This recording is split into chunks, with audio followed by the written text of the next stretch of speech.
नमस्कार, मी करिश्मा. एलव्ही न्यूजच्या बातमीपत्रामध्ये आपल्या सगळ्या दर्शकांचे अगदी मनापासून स्वागत.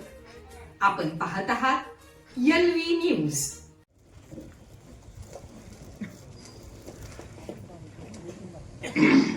आज नागज नगरीत या जिल्ह्याच्या जिल्हा परिषदची निवडणूक आणि त्याचबरोबर पंचायत समितीची निवडणूक याच्या प्रचाराच्या निमित्ताने आपल्याला चार विचार सांगावे यासाठी आपण इथं जमलोय. बरोबर राष्ट्रवादी पक्षाचे विधान परिषदेचे आमदार इतिरिसभाई नायकवडे आहेत, सन्माननीय अनिता वहिनी आहेत. या दोन्ही निवडणुकांचे उमेदवार आहेत सन्माननीय शिंदे साहेब, सन्माननीय रावसाहेब पाटील. त्याचबरोबर या भागातील काही महत्वाचे कार्यकर्ते या ठिकाणी मुद्दाम उपस्थित आहेत. नागजची सभा म्हणलं की सगळ्यांचे नाव कान टवकारलेले असतात, कोण काय बोलते. आणि हा विचार आता या पट्ट्यात सगळीकडे पोहोचणार असं हे ठिकाण आहे. बंधूंनो, अंदाज तुमचा बरोबर आहे. इथं आज आलोय आणि आपल्याशी दोन गोष्टी बोलायच्या आहेत. ते ह्याच हेतूने की या निवडणुकीत जी भूमिका, जो विचार आपण स्वीकारणार आहोत, त्या विचारातून या तालुक्यातील पुढच्या राजकारणाचा पाया घातला जाणार आहे. बंधूंनो, मी निश्चितपणाने सांगतो की या निवडणुकीनंतर या जिल्ह्यातील विचार हा खऱ्या अर्थाने विकासाच्या दृष्टीने व्हायला गेला. या जिल्ह्यातील राजकारणाचा केंद्रबिंदू हे विकास म्हणूनच आपल्याला स्वीकारावं लागेल. गेल्या 10-15 वर्षाच्या काळात फक्त भावनात्मक भाषण, दुसऱ्या बाजूला थापेबाजी हे ऐकून आपल्या मनातील सर्व कल्पना दडपून टाकण्याचं काम आपण सगळ्यांनी केलं. सध्या राजकारणातून सामान्य नागरिकांना अपेक्षा आहे की आमच्या जीवनात बदल करण्यासाठी काहीतरी नियोजन करा. आणि ते नियोजन करण्यासाठी कुणाला अधिकार द्यायचे आहेत हा निर्णय आपल्याला या निवडणुकीत घ्यायचा आहे. आणि म्हणून मी आपल्याला सांगू इच्छितो की दुसरा कुठलाही विचार न करता मागील काही निवडणुकीमध्ये काही विपर्यास्त गोष्टी घडल्या, घडवून आणल्या, नवीन वळण या तालुक्याच्या राजकारणाला देण्याचं काम केलं आणि त्याच्यातून काही ठिकाणी अयोग्य माणसं निवडली गेली आणि त्याचाच परिणाम आज तालुक्याच्या एकंदरीत विकासावर व्हायला लागला. काल थबडेवाडीला गेलो. काही तरुण मुलांनी उभं राहून विचारलं, साहेब कवठ्याला जायला रस्ता, गाडी एक बी ठिकाणा, काय करू? म्हणलं काय झालं? इतके खड्डे झाले की खड्ड्यात रस्ता, रस्त्यात खड्डा, काहीच कळत नाही. गाड्या बाद व्हायची पाळी आली, परंतु कवठ्याला काय पोहोचता येईना. काय करायचं? म्हणलं तुमची काय इच्छा आहे? नाही, हा रस्ता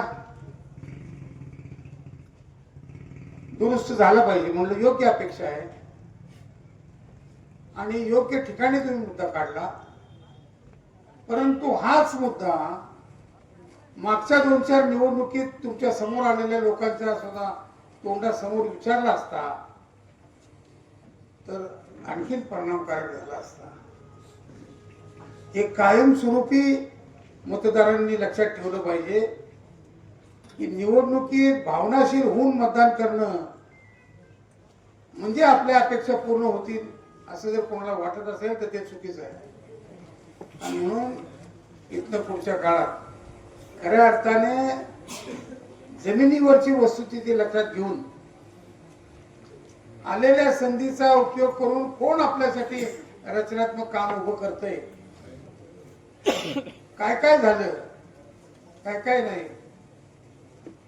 केवळ कुणाची तरी टिंगल उडवून, कुणाची तरी बदनामी करून आपलं राजकारण यशस्वी होईल असं जर वाटत असेल तर ते तसं होत नसते. शेवटी आता जनता जागृत झाली आहे. जनतेला आपल्या पुढच्या पिढीचं भवितव्य आणि आपल्या जीवनाचा आधार हे ओळखायची चांगली सवय झालेली आहे. त्यामुळं तुमच्यात जर त्यांना आधार दिसला तरच मतदान होईल. आणि हा सगळा विचार करून राष्ट्रवादी पक्षाने आपल्या समोर उमेदवारांचं सगळं जीवन, राजकारणात केलेलं काम आणि या पुढच्या काळात काम करण्याची क्षमता हे पाहून उमेदवारी दिलेली आहे. बंधूंनो, दुर्दैवाने आमचे नेते गेले, परंतु थोड्याच मुदतीत जी काही प्रथा त्यांनी या पक्षात पाडली ती अतिशय उपयोगाची ठरणार आहे. अजितदादांनी आपल्या उभ्या आयुष्यात खोटी आश्वासनं कधी दिली नाही, जी या तालुक्यात प्रचंड दिली गेली. झालं काहीच नाही. आश्वासनं मात्र पोत्याने बाहेर पडली. ही कधी केलं नाही. जे बोलेल ते करणार अशी पूर्ण महाराष्ट्रात त्यांची खाती होती आणि त्यांच्याच विचारधारेवर आता हा पक्ष पुढे निघालाय. दुर्दैव आमचं, अतिशय मोक्याच्या प्रसंगात निसर्गाने दादांना आमच्यापासून हिरावून दिलं. बरंच काही होणार होतं आणि आज आत्मविश्वासाने एक खात्री देऊ इच्छितो की कवठे मंकाळला त्यांच्या आजपर्यंतच्या अनुभवापेक्षा काहीतरी जास्त मिळणार होतं. पण दुर्दैव आहे, असो, अजितदादा गेले. काही लोक दुसऱ्याच्या अपयशात किंवा दुसऱ्याच्या नुकसानीत आपलं भवितव्य पाहत असतात. पण मला आजच्या प्रसंगी त्यांनाही सांगायचं आहे आणि आपल्यालाही सांगायचं आहे, नियतीत कुठेतरी न्याय असतो. दादा गेले, अत्यंत वाईट घटना घडली. केवळ राष्ट्रवादी पक्षालाच नाही तर महाराष्ट्रालाही आठवण राहील. एवढं मोठं नुकसान आज महाराष्ट्राचं झालंय. दादांचा विशेषतः इरिगेशन, गृह, महसूल या खात्यांचा अभ्यास जर पाहिला तर अशी माणसं युगात फार कमी वेळा जन्माला येतात. फार मोठा अभ्यास आणि धाडस, निर्णय घेण्याची क्षमता ही असणारी अशी माणसं आता पुन्हा लवकर मिळतील असं वाटत नाही. आता फक्त परमेश्वरची प्रार्थना करूया, सगळ्या पक्षांनी मिळून वहिनींना उपमुख्यमंत्री पदाची जबाबदारी दिली. त्यांची विद्वत्तेची क्षमता नक्कीच आहे, शैक्षणिक क्षमता नक्कीच आहे.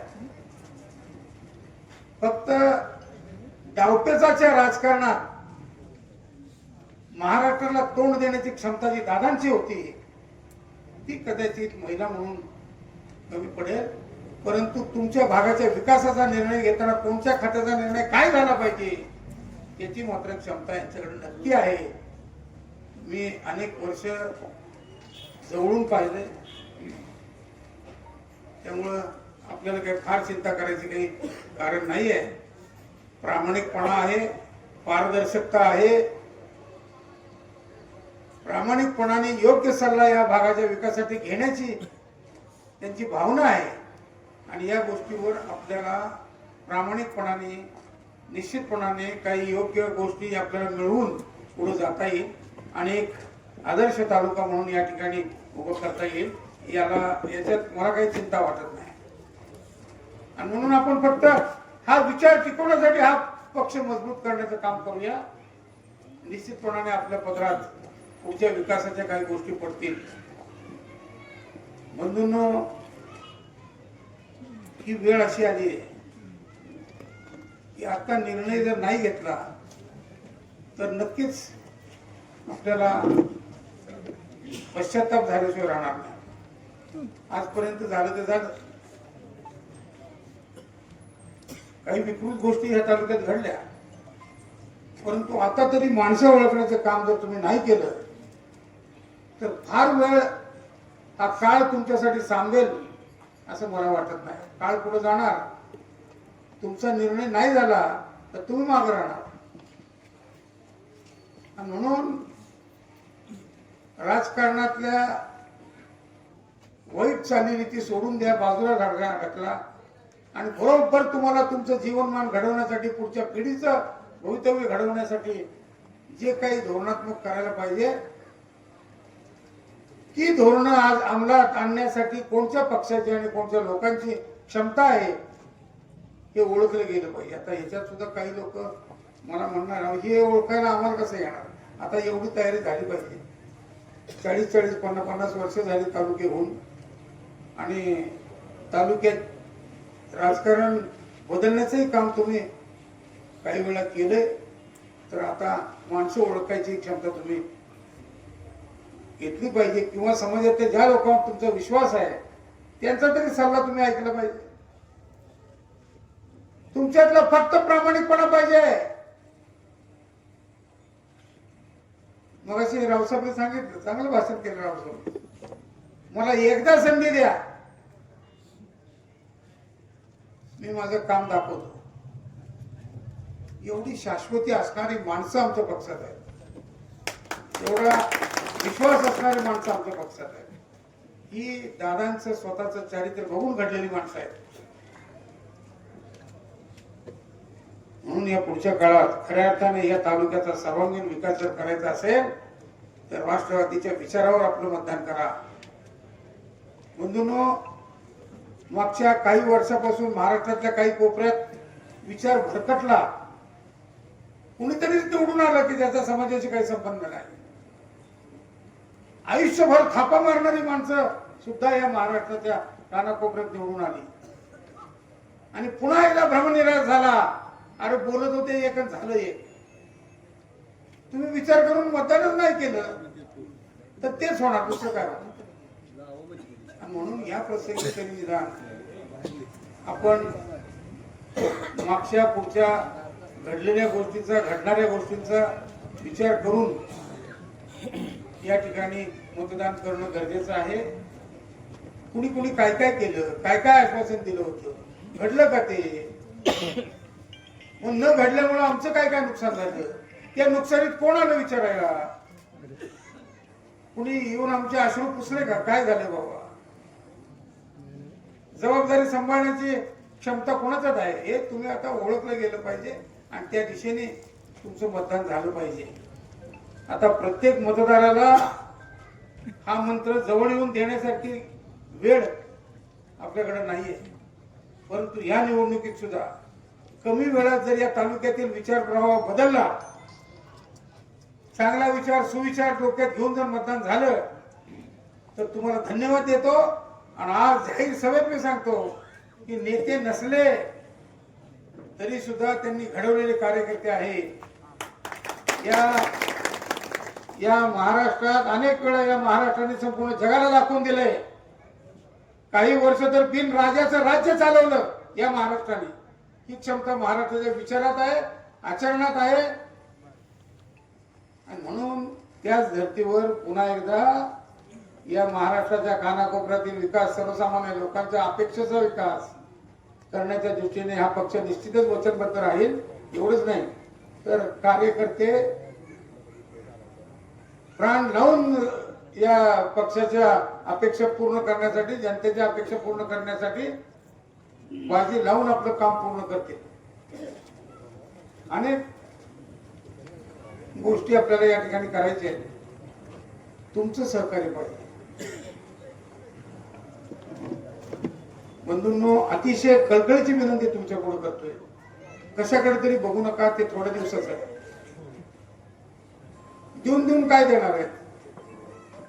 मला वाटतं आत्ताचा दर काय अजून 2000च्या पुढे गेलेलं नाही. वाचून घे ना.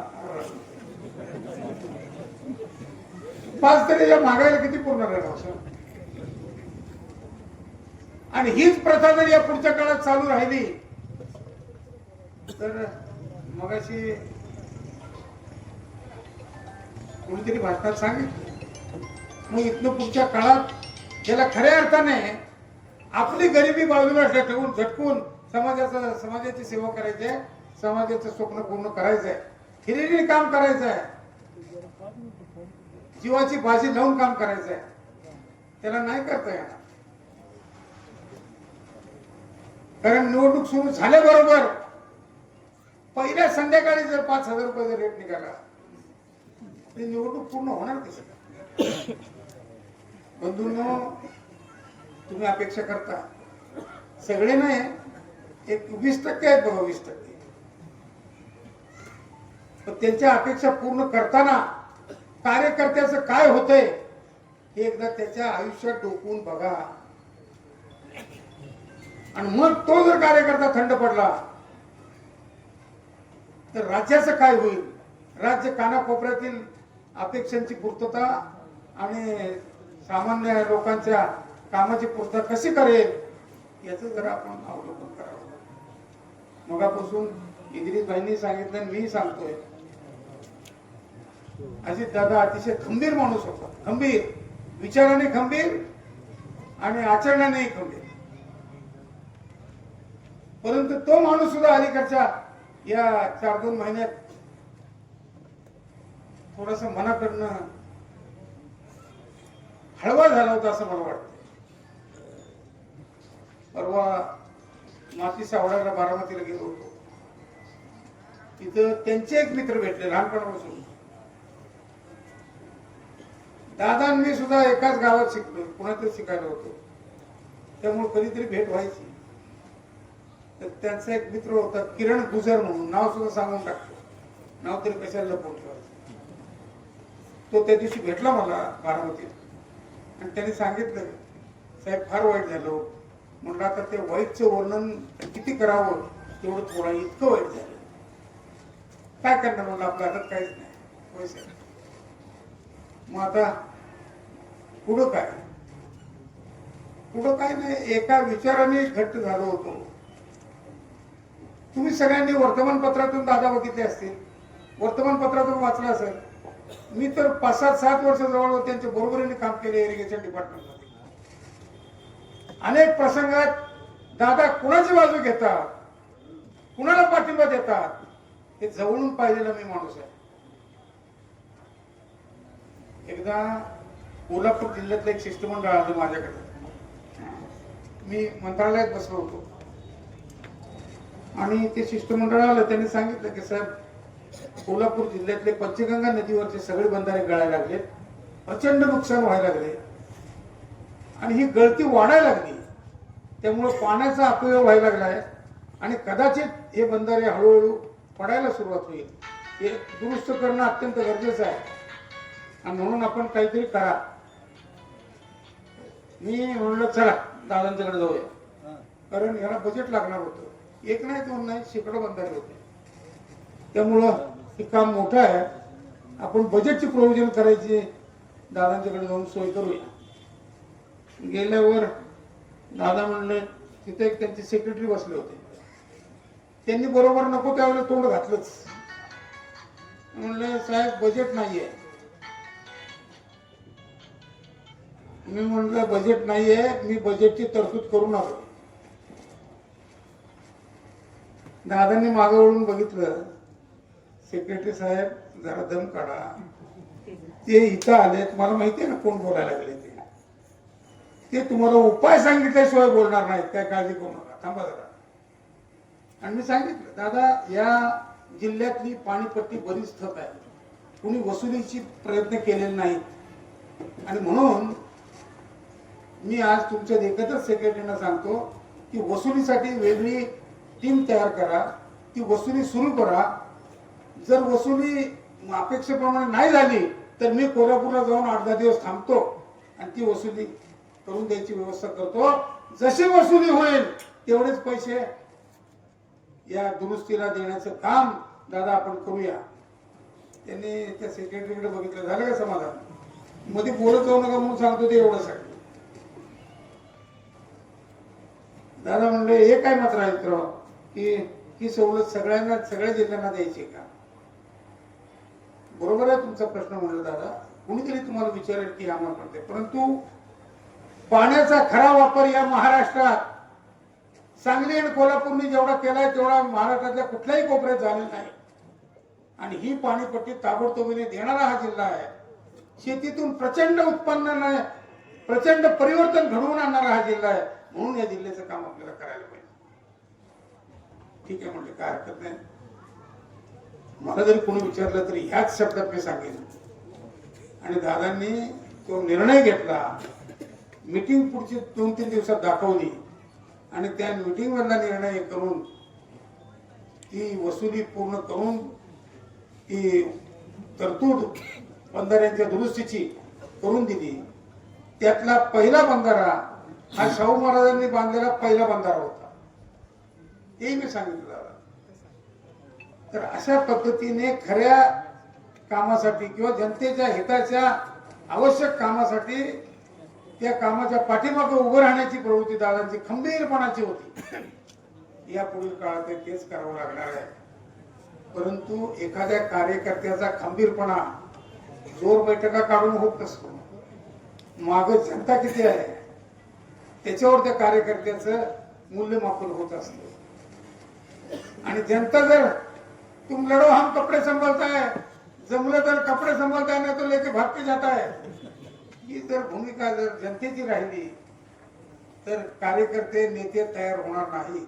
आज तीच परिस्थिती आहे. आज महाराष्ट्राची ही परिस्थिती आहे की कुणी निवडणूक लढवायला तयार नाही. या निवडणुकीत सुद्धा अनुभव आला, 4-5 उमेदवार सटकले हातात. चांगला होता परंतु अलीकडे जास्त भेटत नाही. बोलवला काय विचार आहे? काय नाही साहेब, ही निवडणूक लढवायची का? नाही साहेब, निवडणूक घेऊन नको म्हणलं का? म्हणलं आता आम्ही जर आग्रह केला तर नाही. मी साहेब पाहिजे तर गाव रोज झाडतो पण मतदान मागायला जात काय झालं का? नाही जनतेच्या अपेक्षा पूर्ण करणं आमच्या 70 पिढीत होणार नाही. ही पाळी आली आहे, ही आता पाळी आली आहे. एखादा माणूस त्या घरातला करता पुरुष जर निवडणुकीत अर्ज भरायला गेला तर बायको मागणी चड्डी ओढते. अर्ज कुठे भरायला लागला, आमचं बघा आधी काय करता येते, मग ते अर्ज भरायचा विचार करा. ही भीती आज समाजाच्या मनात बसली आहे. कुणामुळं? याचा विचार करणार का नाही करणार? हे कुणी आणली वेळ? या देशाला स्वातंत्र्य मिळवून देण्यासाठी हजारो लोकांचे बळी गेले, लाखो लोकांचे बळी गेले. एक प्रसंग आठवा, जालियनवाला बाग. परवा मी टीव्हीवर रात्री 12 वाजता त्यावेळेस एक डॉक्युमेंटरी पाहिली. कशा पद्धतीने लोक मारली आणि कशा पद्धतीने विहिरी भरल्या त्या प्रेतांनी, हे दाखवलं होतं. त्याच्यानंतर स्वातंत्र्य मिळालं. कशासाठी?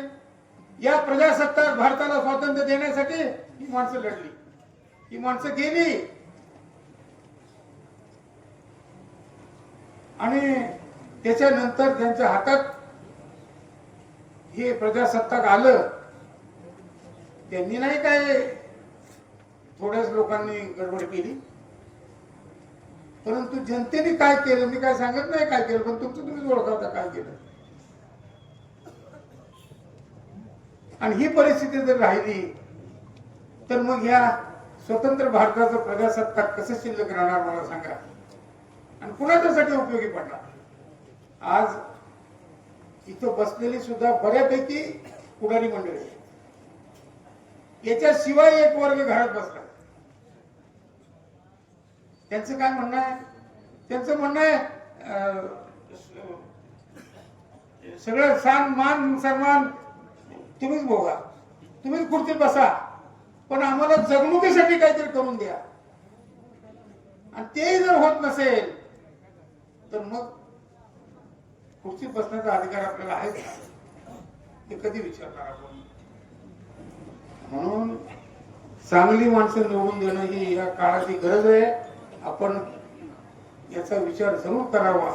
आता बंधूंनो, या देशाला योग्य वळण लावण्याचं काम हे फक्त तुमच्या हातात आहे. तुमच्या हाताचं एक बोट काय काम करणार आहे? या देशाचे आबरू वाचवणार आहे, या देशाचं प्रजासत्ताक वाचवणार आहे. आणि म्हणून माझी तुम्हाला कळकळीची विनंती आहे, बंधूंनो, जरा मागे वळून बघा. कशाच्या तरी नादाला लागू नका.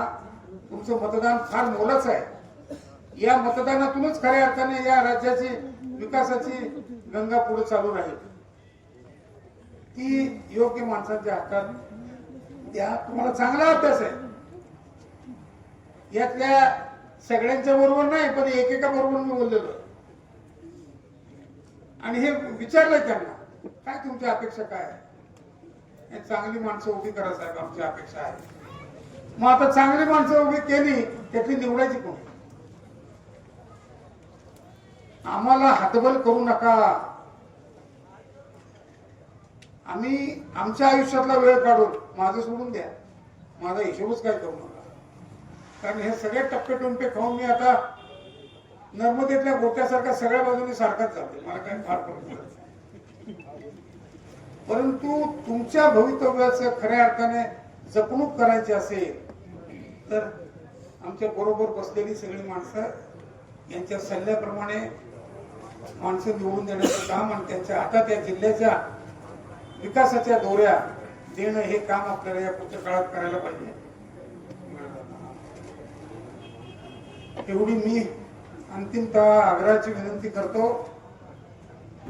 आणि या निवडणुकीत आता अजितदादांच्या माध्यमातून आमच्या पक्षाचं चिन्ह आपल्या समोर घड्याळाचं आलेलं आहे. घड्याळ हे दादांना किती प्रिय होतं.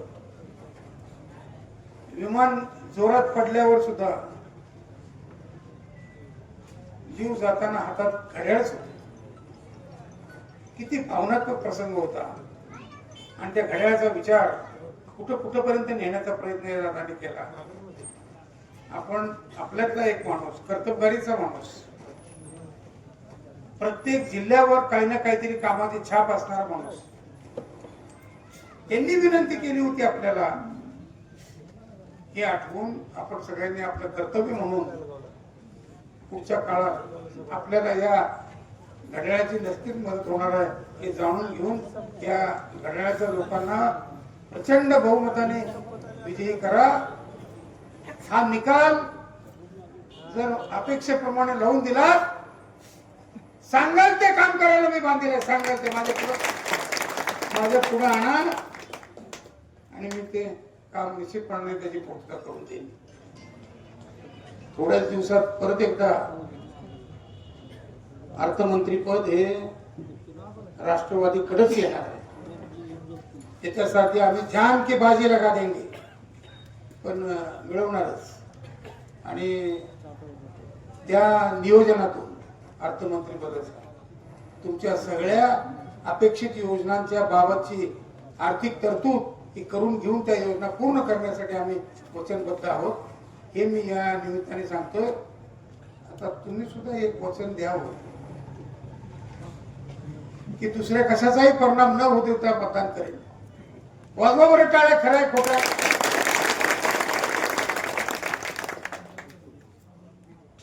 मी निश्चिंत राहतो तुमच्या या टाळ्यावर विश्वास ठेवून. आणि पुढील काळात निश्चितपणाने या तालुक्याच्या विकासात परिवर्तन आणण्यासाठी तुम्ही आम्ही सगळेजण मिळून वचनबद्ध राहूया आणि हे परिवर्तन घडवून आणूया.